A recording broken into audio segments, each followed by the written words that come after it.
Welcome back to Living Life in Arizona. Everyone keeps asking the same thing right now. Are foreclosures coming back in the Phoenix metro area? Is this start of another crash or just a temporary blip? So in this video, I'm breaking down the real numbers, what's really happening in our Phoenix market, and whether or not you should be worried. So stay tuned. I'm going to break down the numbers. Let's go.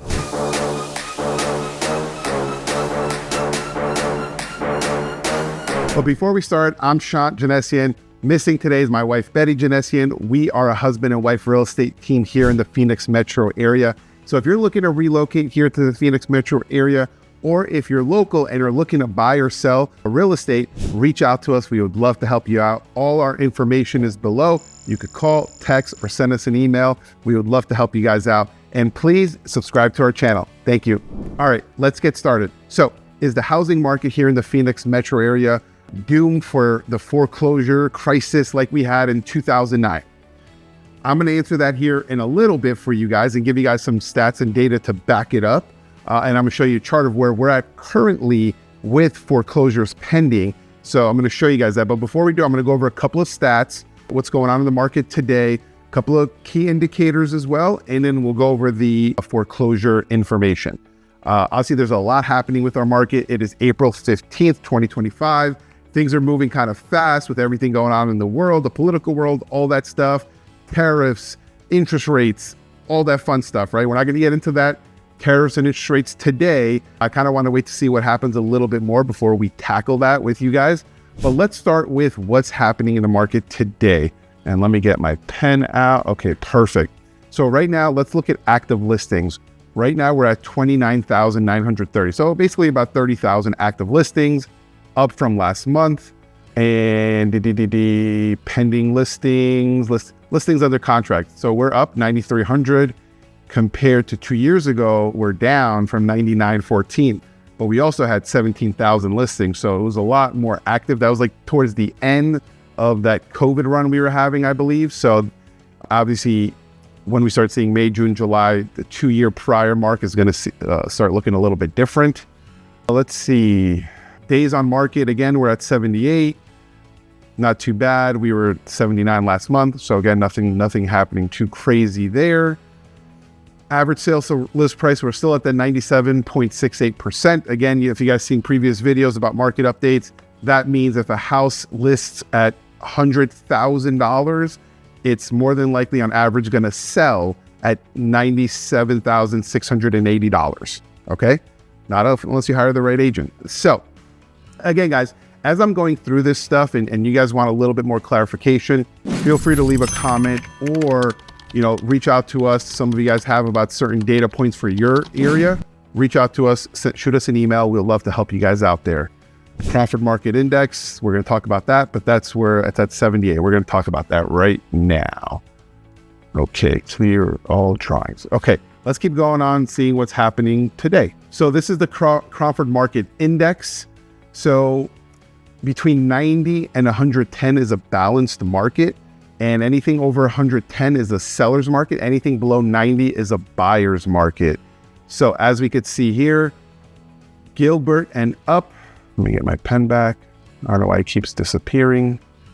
So Gilbert, Chandler's still number one. It's been number one for a pretty long time now. Chandler's still number one. Gilbert is a buyer's market. Then we got these, Tempe, Mesa, Cave Creek are balanced markets. And then these are buyer's markets right now. Maricopa coming in last place. Just keep you guys in kind of pulse check with what's going on in the market. All right. Now let's talk about Cromford, the Crawford Index. Okay. Now this is really like data driven. So it's not like, just keep that in mind. This is based on April 14th numbers. So the supply index, and this is going to be a big indicator for foreclosures. When you start seeing this supply go in the red at the high point, that's when you're probably going to notice a lot more foreclosures. But right now, supply is balanced, right? We're in the 103 mark. That's a balance. So supply-wise, we are really, really good, right? I'm pretty, that's wrong. Okay. So supply-wise, we're really good of where we're at, right? It's just, but is the demand there? And I'm going to show you guys here in a second. So the market is showing us we're in a buyer's market right now, right? We're at 78.8. We are in Phoenix Metro, a buyer's market. So keep that in mind here. Let me get this up a little bit. Okay. Now the demand, because demand and supply and demand play hand in hand. So if there's good supply, but low demand, it really doesn't matter. But if there's high demand, low supply, that's where we were in the COVID market. Right now we're at 81.5. This is showing the wrong, where the pointer is. It should be right around here. So that shows demand is low. We're in the red, right, for demand. Obviously, because that's interest rates. Interest rates, a little uncertainty in the market, but this is mostly driven by interest rates, in my opinion. It's not due to lack of things going on in Arizona or people not moving here. We are getting a lot of people still moving here from out of state. It's just people are a little bit more fearful to buy.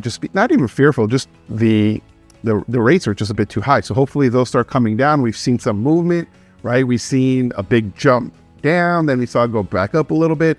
So it's still moving up. My thing is, guys, like, waiting for the right time. I've mentioned this in previous videos. I got in real estate in 2016. I've been hearing people say since then, I'm going to wait for the market to drop. We're in that's been 9 years now. Okay. 8 years, whatever that is. It's like, yes, don't overpay.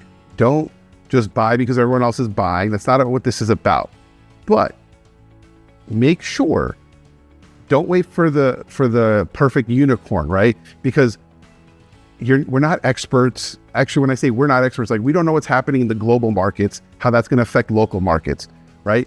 My thing is, if the time is right for you in your situation and you could afford it, go for it. If you can't afford it right now, then yes, you should wait. So that's what I want to get across to you guys. Let's keep going. Now, this was a cool, interesting data point that I found. Right here, it says credit card debt hits another record high. So credit card end of Q4 2024, and I think 2025 first quarter was shown. I just couldn't find the right article for it. So this is from CNBC. America is in the highest credit card debt of all time, right? So that ties into a little bit of foreclosures, right? If people can't pay their credit cards, they can't pay their mortgages, right? The unfortunate next steps are foreclosures. I get a lot of people reaching out to me, let me get some foreclosures. Let me get some foreclosures, right? I get it, right? But foreclosure means someone's going through a tough time, right? So let's keep that in mind. Now, keep this in the back of your mind, guys. But people are waiting for the massive foreclosure crisis to happen.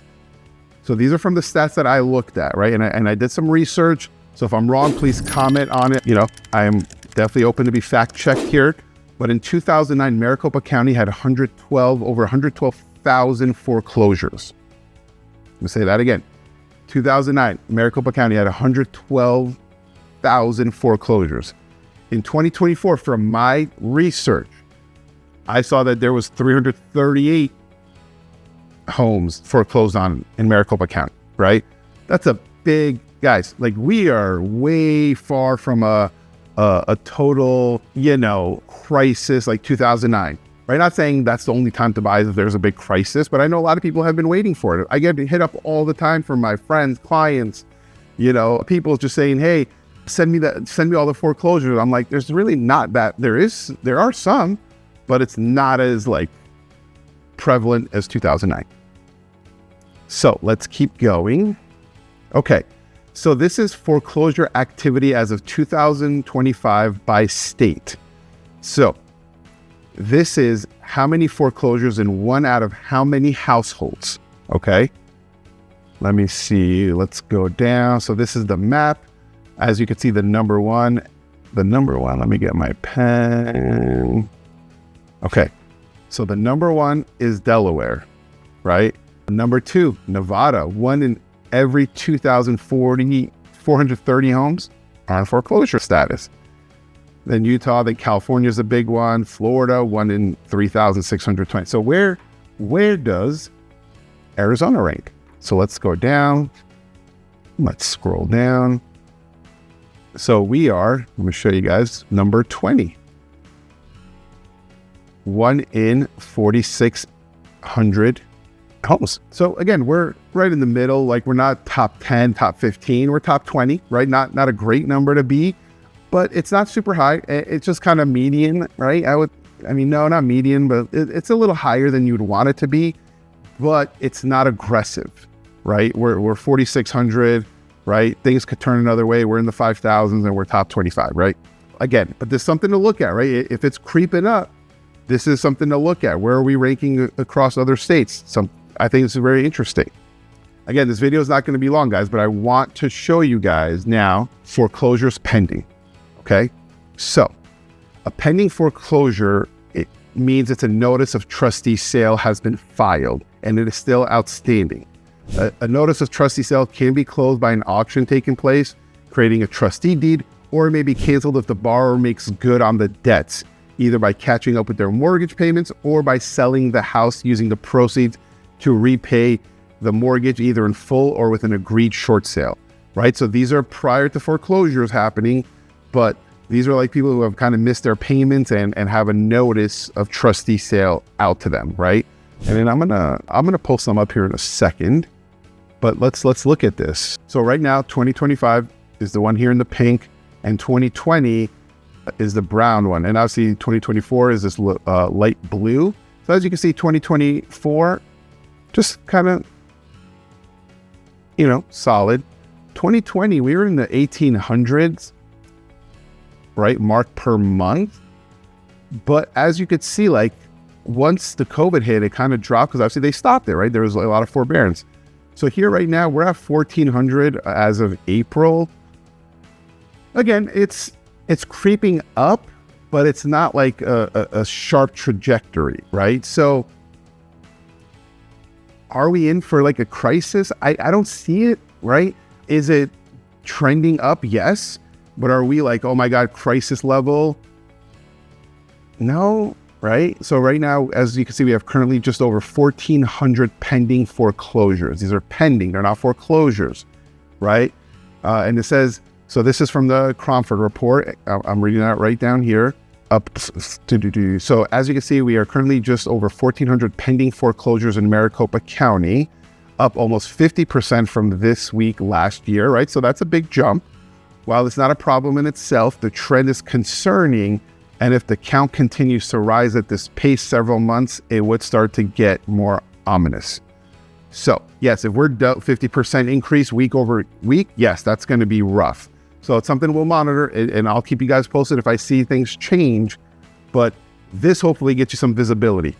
Are we seeing foreclosures? Oh my God, are we in a crisis? Not there yet, right? Credit card debt is not being at all-time high, does not help. I mean, it helps if you're looking for foreclosures, but that is an indicator that it's kind of, people can't pay their bills potentially, right? Not always, but that's kind of an indicator. All right, guys, I'm pulling up here and I want to show you guys. I'm looking up pre-foreclosures in our MLS, right? Active, let's go to active. And we have 34 active pre-foreclosures in our MLS, right? So what that means is, I'm not going to try to, let me see.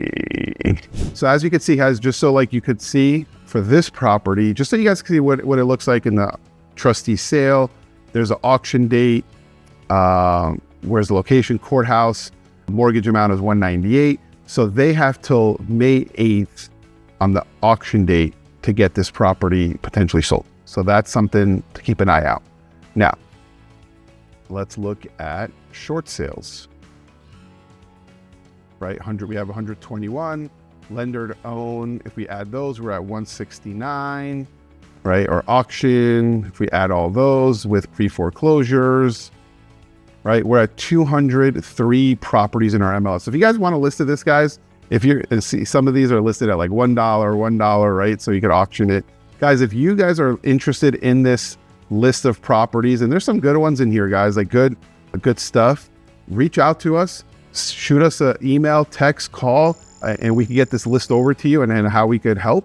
But yeah, we could see stuff all the way, in the 2 million mark of property. So if you want this list of 203 homes, guys, reach out to us. We'd love to get that over to you. So let's talk about my thoughts. I don't still see a big foreclosure crisis, right? I'm always having people reach out to me. It's like, oh my God, I want to, a pre-foreclosure, auction, this and that.